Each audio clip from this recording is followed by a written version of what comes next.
आज हम chapter start कर रहे हैं फॉरेन एक्सचेंज।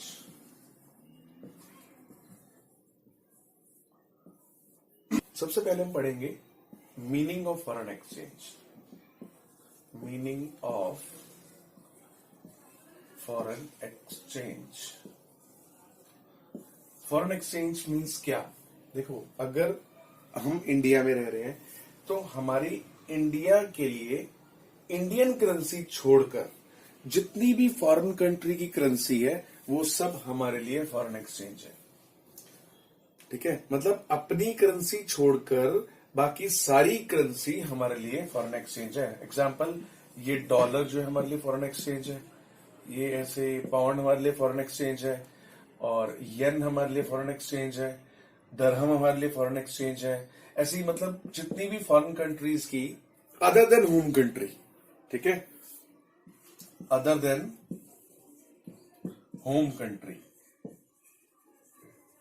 इसका मतलब यूएस के लिए, यूएस में डॉलर चलता है ना, तो यूएस के लिए डॉलर तो उनकी अपनी करेंसी है, यानी कि उनके लिए जो रुपी है वो यूएस के लिए ये फॉरेन करेंसी है ना। यूके के लिए ये फॉरेन करेंसी है रुपी। तो होम कंट्री को छोड़कर दूसरी कंट्रीज की करेंसी को फॉरेन एक्सचेंज बोलते हैं। इसको मैं शॉर्ट में फॉरेक्स बोलूंगा, ठीक है, तो समझ जाना। एग्जाम में लिखना नहीं है आपको फॉरेक्स, ये सिर्फ अभी फॉरेन एक्सचेंज की शॉर्ट फॉर्म फॉरेक्स। एग्जाम में पूरा फॉरेन एक्सचेंज ही लिख के आना। अब इसमें नेक्स्ट जो टॉपिक है वो है फॉरेन एक्सचेंज रेट। ये क्या होता है? Foreign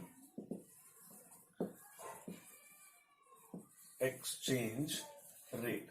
foreign exchange rate means एक कंट्री की करेंसी को जब हम दूसरी कंट्री की करेंसी में एक्सचेंज करते हैं, जिस रेट पर एक्सचेंज करते हैं वो होता है foreign exchange rate.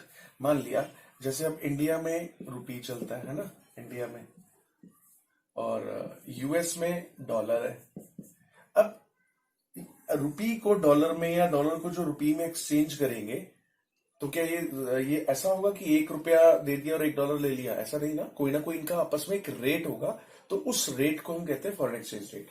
For example, $1 जो है वो 75 रुपीज का है, तो ये एक फॉरेन एक्सचेंज रेट है।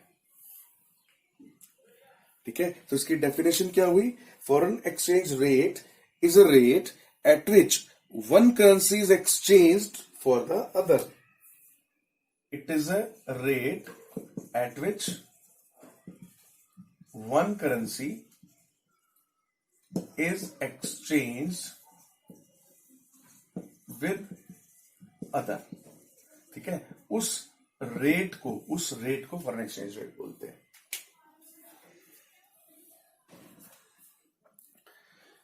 ठीक है, तो इसके बाद आ जाता है हमारे पास अगला topic, appreciation and depreciation. Appreciation and depreciation of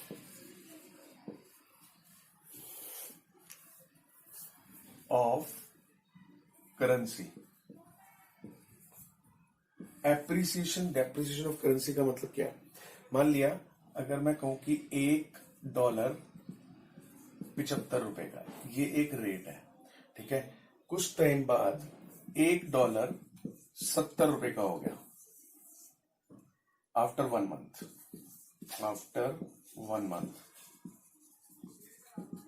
तो मैं क्या कहूंगा कि ये एप्रिसिएशन हुआ है करेंसी का या डेप्रिसिएशन हुआ है? अब तुम कहोगे कि किसके पॉइंट ऑफ व्यू से बताना है, डॉलर के या रुपी के?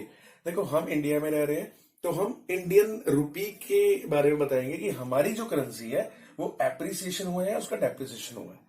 तो ये रेट था, ठीक है, इस रेट से एक महीने बाद ये रेट हुआ, तो बताओ एक महीने बाद हमारी करेंसी मतलब रुपी डेप्रिशिएट हुई है या एप्रिशिएट हुई है?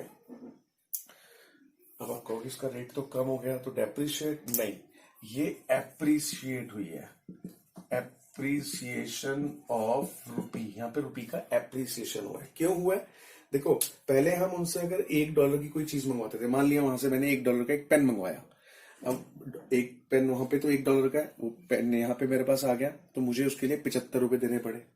ठीक है, एक महीने बाद फिर मैंने वो पेन मंगवाया, अब मुझे 70 रुपए देने पड़े।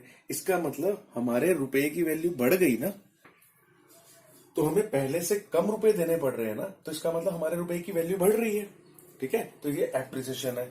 और अगर मैं कहूं फिर से आफ्टर 2 मंथ्स, अब 2 महीने बाद क्या हो गया, $1 इक्वल्स टू 80 रुपीज। अब ये क्या हुआ, इसी के हिसाब से बताओ, पहले तो 75 था, 75 से 70 हुआ, तो ये एप्रिसिएशन ऑफ रुपी, हमारी रुपए का एप्रिसिएशन हुआ। और अब क्या हुआ, पहले 75 था, अब 80 हो गया। यानी कि पहले $1 का हम अगर सामान मंगवाते थे तो हमें 75 रुपए देने पड़ते थे। अभी भी हम सामान वही $1 नहीं मंगवा रहे हैं, लेकिन अब 80 रुपए देने पड़ रहे हैं। इसका मतलब हमारे रुपए की वैल्यू डाउन हो गई है। तो इसे हम कहेंगे डेप्रिसिएशन ऑफ करेंसी। यहां पे करेंसी रुपी है। ठीक है, डेप्रिसिएशन ऑफ करेंसी। तो आप क्वेश्चन में अगर एग्जाम में लिखोगे तो एप्रिसिएशन ऑफ रुपी नहीं लिखोगे, एप्रिसिएशन ऑफ करेंसी लिखोगे। वो अंडरस्टूड है कि हम यहाँ करेंसी की बात अपनी रुपी के हिसाब से कर रहे हैं। अगला टॉपिक है डिवैल्यूएशन एंड रीवैल्यूएशन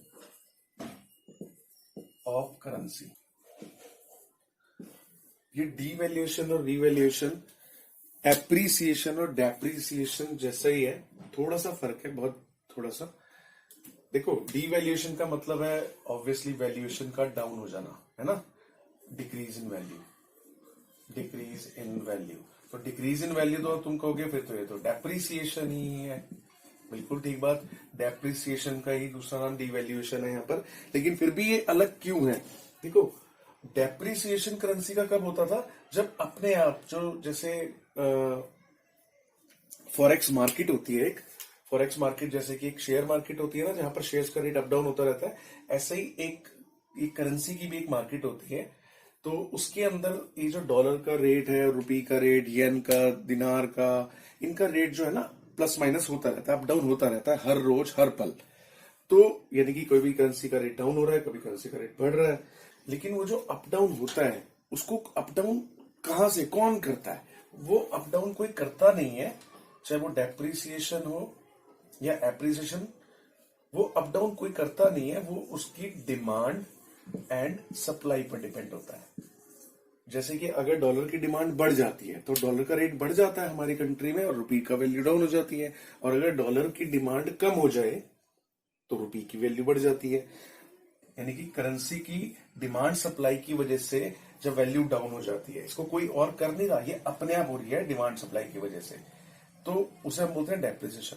जब डिवैल्यूएशन किसे बोलते हैं, जब गवर्नमेंट खुद जानबूझकर इंटरफेयर करती है, जानबूझकर अपनी उनकी जो पॉलिसी है उसके अकॉर्डिंग रुपी की वैल्यू को डाउन कर देती है, उसको डेप्रिशिएट कर देती है बाकी करेंसी के मुकाबले में, तो उसे हम कहते हैं डिवैल्यूएशन। यानी कि करेंसी डाउन यहां भी हो रही है, करेंसी हमारी वैल्यू डाउन यहां भी हो रही है। फर्क क्या है, ये जो डाउन हो रही है उसे हम डेप्रिशिएशन बोलते हैं, क्योंकि ये डिमांड और सप्लाई की वजह से हो रही है, अपने आप हो रही है। मार्केट में फ्लक्चुएशंस होते हैं ना, डिमांड सप्लाई किसकी, जैसे कि मान लिया हमारे देश में डॉलर की डिमांड बहुत ज्यादा बढ़ गई, हर एक को डॉलर चाहिए क्योंकि सबको बाहर से सामान मंगवाना है इसलिए डॉलर चाहिए, या बाहर घूमने जाना है इसलिए डॉलर चाहिए।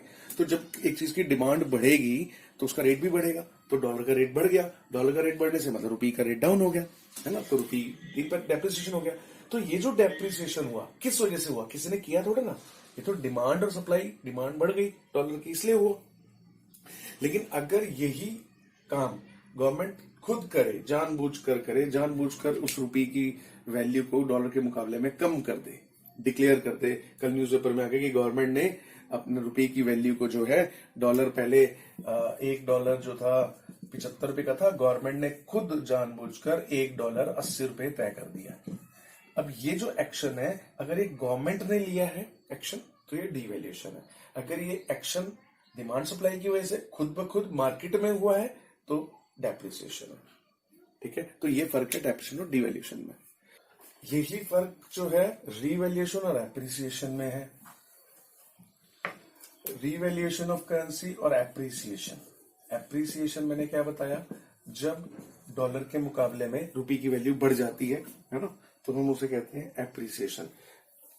जैसे कि $1 पहले 70 रुपए का था, अब मैं कहूं $1 अब 60 रुपए का है, तो ये एप्रिसिएशन हो गया। ठीक है, एप्रिसिएशन ऑफ करेंसी।